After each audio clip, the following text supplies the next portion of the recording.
Bienvenida mis niñas, bienvenidas a todas el día de hoy. Muchas gracias por estar aquí, que es algo que siempre les digo. Si me están viendo por YouTube, quizás me van a ver un poquito roja. Es que estaba grabando videos para TikTok antes y cada vez que grabo videos me pongo súper roja. No sé por qué, pero por eso. Así que bueno, bienvenidas a todas, muchas gracias por estar aquí. Estoy infinitamente contenta de tenerlas aquí el día de hoy, de escucharme, de que siempre me están escuchando, de que siempre están ahí conmigo atentas y pendientes de todo mi contenido. Así que, como siempre les digo, muchas gracias. Bueno, mis niñas, el día de hoy, para ir ya como bien rápido del objetivo, vamos a hablar acerca de algo que me han estado preguntando bastante y que siento que quizás sería un buen tema para poder hablar y para poder conversar, para poder poner sobre la mesa acerca y que mezcla un poquito mi vivencia como también con a lo que me dedico. Bueno, es acerca de ¿cuáles son las heridas de infancia o cómo fue la infancia de una persona que fue víctima de violencia, que ha sido víctima de violencia? A ver, me explico mejor. Me han preguntado acerca de cómo fue la infancia de una persona que permitió violencia porque no logró darse cuenta. ¿Qué pasó ahí que hizo que buscaras ese tipo de patrón de persona? Lo hablamos, de hecho, en un capítulo acerca de cuáles son los patrones de las víctimas de violencia, que son bastante marcados, al igual que los que son de los violentadores, bastante marcados, ¿cierto? Y siento yo que este tema está bueno para poder hablarlo y que lo podemos mezclar un poquito acerca con lo que yo me dedico, que para las que no saben, yo soy coach de maternidad y crianza, así que realmente me dedico a guiar a madres en el desarrollo de su propia crianza, ¿ok? Con sus hijos. Así es que, bueno, siento que es un tema bastante bueno y vamos a desarrollarlo en este momento. En sí, respondiendo a la pregunta, ¿qué tiene que haber pasado en la crianza de una persona, de una mujer o de un hombre para que haya elegido en un futuro a una pareja narcisista o una pareja violentadora? A ver, no es como que haya una respuesta así obvia como en el caso de los patrones, que son como generalmente muy repetidos. No es como que yo te diga, mira, esta persona seguro que vivió abandono, entonces no. O sea, es que siento que sería completamente irresponsable de mi parte llegar y decirles, es que tiene que haber pasado esto y esto y esto para que esta persona haya buscado a un violentador como de pareja. No, eso no es así, mi niña. Tanto en los seres humanos como en la psicología y en los cerebros, todo depende de muchas circunstancias y de muchas situaciones. Porque sí, muchas de nuestras heridas y de nuestros patrones y de nuestras tendencias se definen en la infancia. Claro está, claro que sí. Por eso nos centramos tanto, muchas personas que trabajamos con ello, en ayudar a mamás a que sus infancias sean literal mucho mejor, o sea, a que las infancias que ellas están criando sean mejores, ¿ok? Por eso mismo, porque ya sabemos que ahí es donde nos tenemos que preocupar, ¿ok? Se han hecho muchos estudios científicos al respecto, pero recién ahora es cuando se está pudiendo evidenciar de que es real. O sea, por favor, preocúpense de las infancias que tienen en sus manos, de sus hijos y etcétera. Pero no todo es eso, porque sí puede ser, por ejemplo, no sé, puede que una niña o un niño haya sido criado con un apego muy sano, muy seguro, que no siempre es lo más común, pero sí existe, y que yo creo que las generaciones que vienen en un futuro, cuando sean cada vez más conscientes y llevan a cabo una crianza consciente, sí van a comenzar a desarrollar niños con patrones, o sea, con apegos bastante seguros, ¿ok? Que es el apego ideal en la manera relacional, bueno, pero tanto relacionarse contigo mismo como relacionarse con otros. Pero ¿qué pasa? Que esa persona, y capaz que desarrolló un apego seguro, puede que en la adolescencia tuvo un modelo de noviazgo, de primer noviazgo bastante traumático. Hagamos que, no sé, justo fue y se topó y conoció a un hombre, un niño, porque estamos hablando de la adolescencia, que le enseñó cómo tenía que ser el amor y que le enseñó que el amor tenía que doler así, a pesar de que con sus padres ella había visto todo lo contrario. ¿Ok? A pesar de que venía con un apego seguro, puede ser que en ese momento su apego mute y se cambie a un apego ansioso o un apego habitativo. Sí, eso puede pasar, mis niñas. Entonces, por eso les digo, puede que haya existido alguna tendencia en las infancias, en la crianza tuya como mujer, como puede que no. Como puede que simplemente tu crianza haya sido una muy buena crianza, haya sido una muy buena infancia, hayas tenido un apego seguro y algunas de las circunstancias y situaciones que viviste en tu adolescencia y juventud posterior te llevaron a tomar decisiones diferentes, puesto de que capaz tu apego cambió, tu manera relacional cambió, tu sistema relacional. Existen muchas opciones, ¿ok?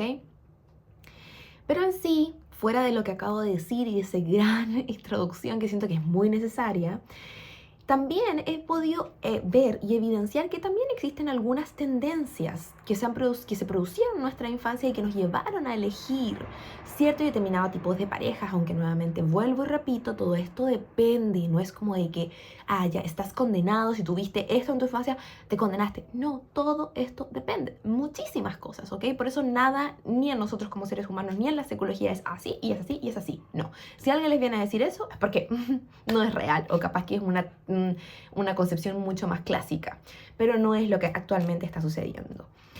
En sí, lo que yo he podido, por ejemplo, evidenciar, ya que hacia allá lo que a mí me encanta, es preguntarles a las mujeres del centro de refugio de víctimas de violencia en el cual vivo, es preguntarles, ¿cómo fue tu infancia? Es que me encanta. ¿Por qué? Porque yo me dedico a esto, o sea, yo me dedico a las infancias. Entonces, si hay algo que puedo yo preguntar mejor, sería eso, como, cuéntame, ¿cómo fue tu infancia? Si me quieres contar, claramente. Entonces, obviamente que yo les pregunto a las mujeres con las que tengo mucha confianza, que vivimos juntas, entonces se generan amistades. Y saben que me sorprendo mucho al observar de que existen muchas infancias diferentes. Por ejemplo, está la mujer que tuvo en su infancia un patrón similar y que lo repitió. Por ejemplo, mamá maltratada por su padre, que nunca pudo salir, que salió solo cuando papá murió. Niña que deseaba que papá muriera para que mamá dejara de ser violentada y para que ese padre dejara de violentar a la familia en conjunto con ella, porque mamá no podía tomar esa decisión. Finalmente papá muere y ellos se liberan. ¿Qué pasa con esa niña? Crece y repite el mismo patrón en 2 esposos anteriores sin antes haberse dado cuenta. Y el segundo esposo fue la vencida, el que la llevó a estar en este centro y el que la llevó a entender que ya tenía que trabajar ese patrón y que tenía que romper el círculo. Ese es uno de los ejemplos. Segundo ejemplo que también he observado, familias disfuncionales. Familias en las que existía mucha violencia, como la dije anteriormente, en las que ni mamá ni papá se preocupaban de bebé, familias en las que mamá era alcohólica, papá era alcohólico, mucho sucede, mucho, en donde esas niñas se criaron tratando de ser completamente autosuficientes, de poder darlo con todo, de poder avanzar con todo, de poder echarse toda la carga al hombro muchas veces, de criar a los mismos hermanos y que terminan repitiendo patrones similares. También fueron alcohólicas en su mayor juventud o salieron de ese alcoholismo, pero buscaron a este tipo de parejas dolorosas. También existen aquellas niñas que tuvieron infancias bellas, infancias que las recuerdan bien, una familia constituida, papá, mamá, hermanos, pero que si indagas un poquito más acerca de, cuéntame con confianza, ¿qué fue lo que te dolió en tu crianza? Que es algo que pregunto siempre, porque si alguien llega a ti y te dice, no, mi crianza fue perfecta, no tengo nada que decir al respecto, no es porque lo fue, porque las crianzas perfectas no existen, mi niña. No existen porque somos seres humanos criando a otros seres humanos, por ende el error está dentro de nuestro ser, de nuestra biología, y es normal. Quizás lo que sí existe es una inconsciencia, es no haberme cuestionado qué es lo que realmente me dolió y que quizás pueda ser alguna de las causales de mis repeticiones en la actualidad. Entonces cuando le pregunto a esas mujeres, cuéntame, ¿qué es lo que a ti realmente te dolió? Y entonces sale algún recuerdo de alguna mujer que se acuerda de que de alguna u otra manera no se le puso la misma atención a ella que a sus otros hermanos, o de que se le puso a otra persona de la familia, una que estaba enferma, que son niñas que fueron abandonadas. Recuerden que la herida de abandono no es que realmente puede que sea que realmente te abandonaron, o sea, con literalidad te abandonaron. Y nadie estuvo ahí para trabajar ese trauma contigo, puesto de que el trauma no es lo que te sucede, sino el cómo se trabaja esa situación, el cómo se acompaña ese trauma. O puede ser también que siendo tus papás, no sé, muy buenos papás, en algún momento hay alguna enfermedad de algún familiar o algo pasa en el vínculo familiar y que el niño percibe abandono, porque no es solo lo que realmente sucede, es también lo que se percibe por ese niño al cual estamos criando. Entonces, por eso les digo, ¿es imposible que exista una crianza perfecta? Claro que sí. ¿Por qué? Porque las percepciones de los otros no las podemos trabajar nosotros. No podemos, aunque queramos ser la mamá más controladora del universo, no podemos controlar la percepción de nuestros hijos. ¿Entiendes? O sea, no se podrá. Entonces, indagando mucho más en las historias de estas mujeres que tenían familias visiblemente funcionales, claro, se sintieron invalidadas, se sintieron pequeñas, se sintieron invisibilizadas, no vistas. Y entonces, ¿qué repiten? Buscar una pareja que también me invisibiliza, que no me ve, que no me respeta, porque yo estoy necesitada de visualización. Por favor, visibilízame. Por favor, mírame, apruébame, porque yo no me puedo ver a mí misma, porque no me vieron cuando tenían que verme. Y entonces no lo trabajé. Y ahí estoy yo buscando a hombres que no visibilizan. Y ahí ya entendí también la historia en su infancia. Pero luego, por ejemplo, cuando yo también cuestiono mi propia historia, ella siendo también un poquito cercana en la vulnerabilidad que tanto que expongo por aquí para poder ayudarlas a ustedes también a guiarlas en esta sanación, es cuando observo mi familia, también una familia bastante constituida y bastante funcional, que se mira por afuera como una familia muy perfecta, que todo el mundo alaba el matrimonio de mis padres, somos papás y hermanas y somos todos muy unidos y la verdad que son las cualidades más hermosas que tiene mi familia, somos una familia con valores muy de frente. Pero yo, siendo la mayor de las hermanas, la primera hija cuando papás eran papás jóvenes y todavía no tenían nada realmente resuelto, me crié en un contexto que no estaba igual de consolidado que es el contexto que tuvieron mis hermanas. No, mi contexto fue completamente diferente. Nosotras tenemos 11 años de diferencia con mis hermanas. Entonces, en esos 11 años, mis papás se pudieron estabilizar lo que no lo estuvieron cuando yo era pequeña. Entonces, cuando, claro, la gente mira a mi familia de afuera, que yo la encuentro perfecta porque a mí me encanta mi familia, no pueden entender la historia que yo viví y ni mis propias hermanas sabían claramente lo que yo había vivido. Y no es que viví una infancia terriblemente dolorosa ni nada, pero sí claramente viví mucha ausencia por parte de mis padres. Mi papá tenía que estudiar en la universidad y al mismo tiempo trabajar porque eran muy jóvenes y mi mamá dejó estudios y se tuvo que dedicar a trabajar. Entonces yo quedaba al cuidado de personas que se dedican a cuidar niños y a trabajar en las casas, ¿cierto? Que son como las asesoras del hogar, ¿ok? Y de vez en cuando de mis abuelos. Entonces ese era el sistema familiar que yo tenía. Realmente yo no tenía una consistencia familiar en mis años primordiales de vida. Por ende, el abandono se hizo muy presente. Pero no solo eso. Después cuando ya logré tener una familia en la cual se consolidó un poquito más y ya pudimos estar solo los tres en nuestro vínculo familiar y en nuestro hogar familiar, porque ya habían dejado, ya no vivíamos con mis abuelos y etcétera. Empecé a conocer por primera vez a una mamá que también era bastante controladora. Entonces era una mamá que no era muy cariñosa en ese momento, ahora ya lo ha trabajado muchísimo y que ahora ya completamente acepto a mis papás dentro del trabajo de desarrollo personal que he realizado.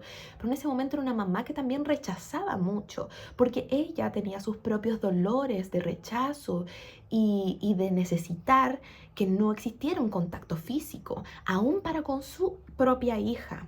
Entonces seguí viviendo ese abandono y también ese rechazo y también tomaba de la mano el sobrecontrol.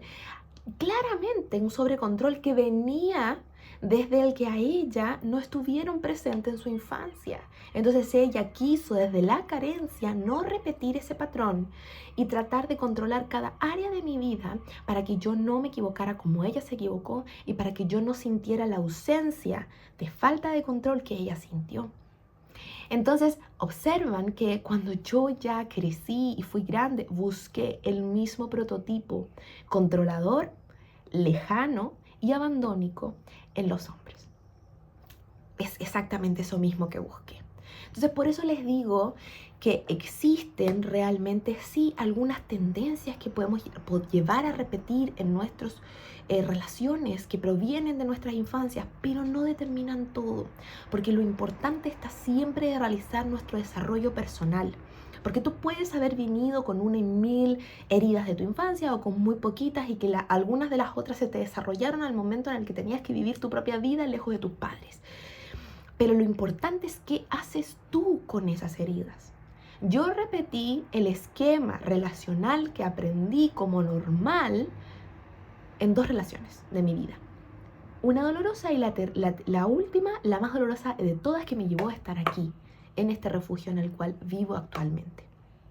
Y desde ahí yo conscientemente dije, yo aquí rompo este patrón, porque yo no le voy a traspasar ese patrón a mi hija. Mi hija, claro, que va a tener sus heridas que sanar. Eso es más que obvio, por lo mismo que les vengo diciendo antes, no existe crianza perfecta. Ella va a tener que sanar sus propias heridas. Pero a lo que voy es que yo no le voy a traspasar este tipo relacional. Recuerden que en sus relaciones de pareja ustedes buscan la mayoría de las veces lo conocido o el patrón por repetir. Yo busqué a mis papás en esas relaciones porque era lo que se me había traspasado en mi infancia como conocido, como adecuado, como aceptable, como la manera en la que se demuestra el amor. Esas mujeres que les puse de ejemplo anteriormente buscaron repetir el patrón de manera inconsciente o buscaron simplemente buscar de nuevo lo conocido, en lo ser vistas, en lo ser validada, la existencia de que no haya una valoración. Entonces, les digo, mis niñas, no está en tu tendencia, está en lo que tú haces con esa tendencia. Y para eso, ¿qué necesitamos? Conciencia. La conciencia la vamos a poder desarrollar estudiando, observando, conectándonos con nuestra espiritualidad, con nuestra fuente, conectándonos con nosotras mismas, con nuestro interior, con nuestra esencia de persona, estando presentes, observando nuestros problemas, no desde el victimismo, ni desde el dolor de lo que me está pasando y desde la negatividad y desde la queja constante, sino desde el qué puedo hacer yo para responsabilizarme y salir de esto y no volver a repetirlo. Y desde ahí, cuando te caes y tocas de ese fondo, decides cambiar y hacer las cosas diferentes y hacerlo de verdad y de conciencia, ese cambio, para no volver a repetir esto una y otra vez. Pero el universo te vuelve a poner la misma situación. Y ahí es cuando mucha gente dice, pero universo, pero Dios mío, ¿por qué? Si no querías que estuviera con él, ¿por qué lo pusiste en mi camino? Y Dios y el universo te dice, no es que yo no te lo puse en el camino. Él simplemente iba pasando, tú tenías que haber dicho, ok, va a seguir pasando, pero tú lo agarraste. Y eso yo no te obligué a agarrarlo. Y entonces ahí entendemos que nadie nos obliga a hacer nada, que son nuestras propias decisiones y literal, nuestro libre albedrío el que nos lleva a tomar las decisiones. Entonces todo el rato el universo nos va a seguir poniendo a prueba, a ver, ¿aprendiste o no aprendiste, mi niña? Y ahí es cuando tú tienes que llegar aquí con todo tu escudo protector de tus propios aprendizajes y decir, aquí no, mi cielo, aquí no, porque ahora yo me relaciono diferente porque ya aprendí. Bueno, mis niñas, espero que les haya gustado este capítulo. A mí me gustó porque me motiva muchísimo hablar de infancias y cosas, porque realmente es mi trabajo. Pero déjenme en los comentarios qué les pareció, si les gustó, por favor, si les gusta mi trabajo, suscríbanse, porque realmente es algo que me encanta hacer para ustedes. Déjenme un comentario, déjenme un like, lo mismo en Spotify, por favor, mis niñas, porque es la única retribución que pueden hacer para mí. Así que eso, mis cielas, y si quieren algún tema o alguna pregunta o algún video que quieran hacer, déjenmelo en los comentarios, escríbanmelo en alguna red social, yo siempre las escucho y siempre les respondo. Un besito a todas y nos vemos en el siguiente podcast.